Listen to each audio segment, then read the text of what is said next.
సుమన్ టీవీలో మీ business promotions కోసం ఈ కింది నెంబర్ను సంప్రదించగలరు.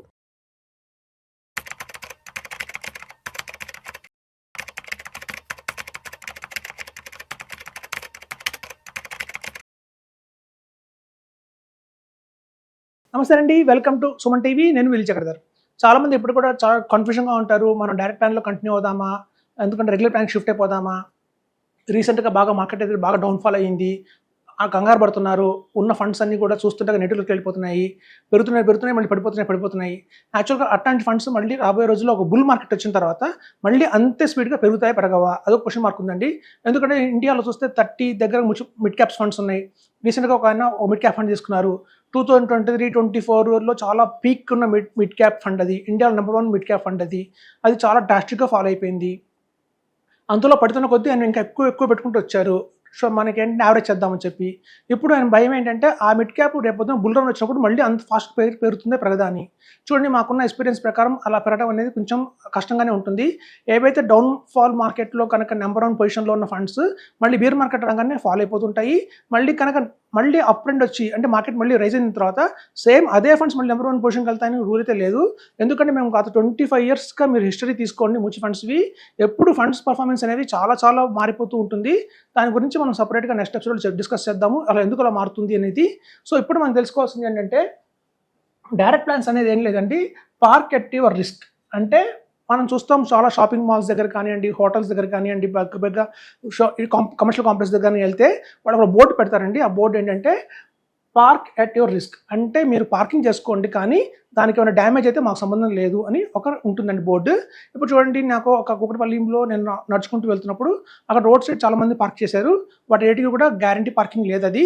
సో అప్పుడు ఏమైందంటే ఒక రివర్స్లో వచ్చిన కారు ముందు వెనక కారు బాగా గుద్దేసింది గట్టిగా. మేమందరం చూస్తూనే ఉన్నాం కానివ్వండి, దాన్ని ఎవరో మేము పట్టుకోలేదు, ఆపలేదు. ఎందుకంటే ఆ కారు ఓనర్ ఎవరో మనకు తెలియదు, సో ఆయన ఎక్కడ ఉన్నారో తెలియదు. ఇంకా అందరూ కూడా హైదరాబాద్ లాంటి సిటీస్లో అంటే అందరూ బిజీ లైఫ్లోనే ఉంటారు. సో ఆయన గుద్దేసి ఆయన వాటికి వెళ్ళిపోయాడు. సో అట్లాగా నేను నడుచుకుంటూ నా కాంప్లెక్స్కి వచ్చాను. మాకు పెద్ద కమర్షియల్ కాంప్లెక్స్ ఉంది అక్కడ. నేను జనరల్గా ఎప్పుడైనా కార్ పార్క్ చేస్తే కమర్షియల్ కాంప్లెక్స్లోనే పార్క్ చేస్తాను. కిందకి వెళ్ళి నేను గంటకి 20 రూపీస్ 30 రూపీస్ ఫీజు ఉంటుంది, నేను పే చేసి నేను చేస్తాను. సో అప్పుడు నా డౌట్ వచ్చింది, అసలు ఆ కార్ పార్కింగ్ అని అడుగుదాము, ఇట్లాంటి సిచ్యువేషన్ కనుక ఈ లోపల కాంప్లెక్స్ జరిగితే వాళ్ళు ఏం చేస్తారు అని చెప్పి. అయితే నేను అక్కడ అడిగాను అబ్బాయిని, బాబు నువ్వు కనుక తీసుకుంటున్న పార్కింగ్ ఫీజు బాగానే ఉంది, కానీ ఎవరైనా కార్ రివర్స్ చేస్తూ ఢమాలను గుద్దితే నా కార్కి డ్యామేజ్ అయితే పరిస్థితి ఏంటి అన్నాను. అప్పుడు అతను చెప్పారంటే 6 months బ్యాక్ ఇలాగే సిచ్యువేషన్ జరిగిందండి. కారు వాళ్ళు రివర్స్ చేస్తూ బ్యాక్ ఉన్న కార్ని గుద్దారు బాగానే. మేము వెంటనే ఆ కార్ ఫొటోస్ తీసాము, ఆ గుద్దిన అతని ఫొటోస్ తీసాము. అలా తీయడం వల్ల ఏం జరుగుతుందంటే మనం ఈ కార్ పార్కింగ్ చేసుకున్న అతను ఆ కమర్షియల్ కాంప్లెక్స్లో ఎక్కడ ఉన్నారో మనకు తెలియదు, మనం పట్టుకోలేము. కాకపోతే వచ్చిన తర్వాత అడుగుతాడు నా కార్ని ఎవరు గుద్దారు అని చెప్పి. సో వాళ్ళకి మేము ప్రూఫ్ ఇవ్వాల్సి ఉంటుంది కాబట్టి అది మా రెస్పాన్సిబిలిటీ, ఎందుకంటే ఇది పెయిడ్ పార్కింగ్ కాబట్టి అని చెప్పారు. సో అలా పెయిడ్ పార్కింగ్లో పెట్టడం వల్ల అడ్వాంటేజ్ ఏంటంటే మనం గుద్దడం దాన్ని ఆపలేం కానివ్వండి, బట్ ఎవరు గుద్దారు, ఎందుకు గుద్దారు, ఎప్పుడు గుద్దారు, ఎలా గుద్దారని తెలుస్తుంది మనకి. సో అట్లాంటివి కనుక ఆ పిక్చర్ అతనుకున్న పేమెంట్ చేసిన స్లిప్స్ దగ్గర పెట్టుకుంటే కనుక, ఫొటోస్ తీసి పెట్టుకుంటే కనుక మనం ఎప్పుడు పోలీస్ కంప్లైంట్ ఇవ్వడానికి ఈజీగా ఉంటుంది. ఆటోమేటిక్ అతను ఏం చెప్పాడంటే మీ పోలీస్ కంప్లైంట్ ఇవ్వకండి, ఆ ఓనర్ వచ్చి చెప్పండి, నాకు కాల్ చేయమని చెప్పి అంత డ్యామేజ్ అయిందో నేను డబ్బులు ఇస్తాను చెప్పి వెళ్ళిపోవడం జరిగింది. సో అదండి పెయిడ్ పార్కింగ్కి నాన్ పెయిడ్ పార్కింగ్ డిఫరెన్స్ ఏంటంటే, డైరెక్ట్ ప్లాన్స్లో కనుక ఏదైతే మనం అమౌంట్ పెట్టుకుంటామో అది 1 lakh, 10 lakhs, 15 lakhs అది కేవలం ఇన్వెస్ట్మెంటర్కి రిస్క్ మాత్రమే ఉంటుంది. సో అతను సొంతంగా రిస్క్ తీసుకుని ఇన్వెస్ట్మెంట్ చేస్తున్నట్లే ఉంటుంది. వేరే మనకి రెగ్యులర్ ప్లాన్స్లో ఏంటంటే పెయిడ్ పార్కింగ్ లాగా కొంత ఎక్స్పెన్స్ రేషియో వెళ్తున్నా కానివ్వండి, అక్కడ ఒక తెలిసిన డిస్ట్రిబ్యూటర్ ఉంటాడు, ఒక 20 years ఎక్స్పీరియన్స్ అవుతుంది కాబట్టి చేస్తుంది కరెక్టా కాదా అని చెప్తూ ఉంటారు.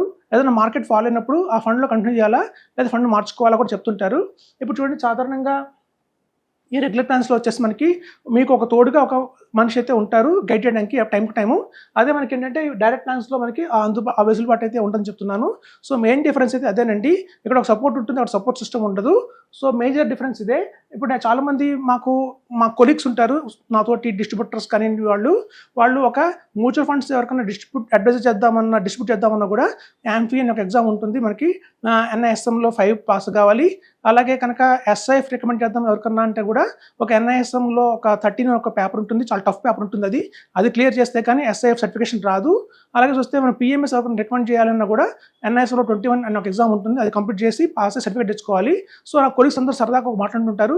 మనమేమో బుర్ర బదులు కొట్టుకొని ఎగ్జామ్ రాసి ఇంత కష్టపడి సర్టిఫికేట్ తెచ్చుకున్న తర్వాత మనం రికమెండ్ చేస్తున్నాము, బలానా SIF తీసుకోండి, బలానా PMS తీసుకోండి అని చెప్పి ఇన్వెస్టర్స్ ఏమో డబ్బులు తీసుకొని డైరెక్ట్గా వెళ్ళిపోయి ఇన్వెస్ట్మెంట్ చేస్తున్నారు. మరి ఆ డైరెక్ట్గా వాళ్ళు ఇన్వెస్ట్మెంట్ చేసుకునే కాడికి మనం ఎందుకు చదువుకోవాలి అంటున్నారు. సో మెయిన్ రీజన్ ఏంటంటే సెబీ ఏం చెప్తుందంటే ఎవరైతే కనుక డైరెక్ట్గా వెళ్ళి ఇన్వెస్ట్మెంట్ చేసుకుంటారో అది వాళ్ళ డబ్బులు వాళ్ళ ఇష్టం.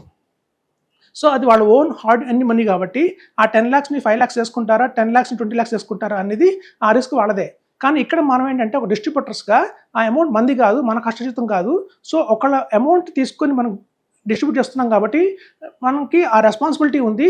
మన కనుక సబ్జెక్ట్ నాలెడ్జ్ లేకపోతే, థరో నాలెడ్జ్గా లేకపోతే, మన కనుక అన్బ్యాచ్గా లేకుండా ఇష్టం వచ్చినట్టు చెప్పకూడదు. సో మనకంటూ మన స్కిల్స్ వాళ్ళు టెస్ట్ చేస్తారు, వీడు ఎలిజిబిలిటీ ఉందా లేదా, వీడు జనరల్గా డిస్ట్రిబ్యూట్ చేయగలుగుతాడా లేదా అని చెప్పి. సో అందుకండి అది డిఫరెన్స్. డైరెక్ట్గా ఇన్వెస్ట్మెంట్ చేసుకుంటే వాళ్ళకి ఎగ్జామ్స్ ఎందుకు రాయక్కర్లేదు అంటే అది వాళ్ళ అమౌంట్ వాళ్ళ సొంత నిర్ణయం తీసుకుంటే అది కనుక 0 అయినా తగ్గినా కూడా అది వాళ్ళ రెస్పాన్సిబిలిటీ. సో ఇక్కడైతే ఒక గైడెన్స్ ఇస్తున్నామో అది మా అమౌంట్ కాదు కాబట్టి, మీ అమౌంట్ కాబట్టి మేము ఖచ్చితంగా ఎగ్జామ్స్ అన్ని పాస్ అవ్వాలి, సర్టిఫికేషన్స్ తీసుకోవాలి, టైంకి రెన్యూవల్ చేయించుకోవాలి, అప్పుడు మళ్ళీ ఎగ్జామ్ రాయాలి, లేకపోతే ఒక ట్రైనింగ్ తీసుకోవాలి. సో మాకు పెనల్టీ ఆఫ్ టైమింగ్స్ తీసుకుంటే ఏమవుతుందంటే నాలెడ్జ్ బాగా పెరుగుతుంది. తద్వారా మీకు ఒక గట్టిగా గైడెన్స్ ఇవ్వడానికి జరుగుతుందని చెప్తున్నాను. థ్యాంక్స్ అండి, అది డిఫరెన్స్ చెప్తున్నాను.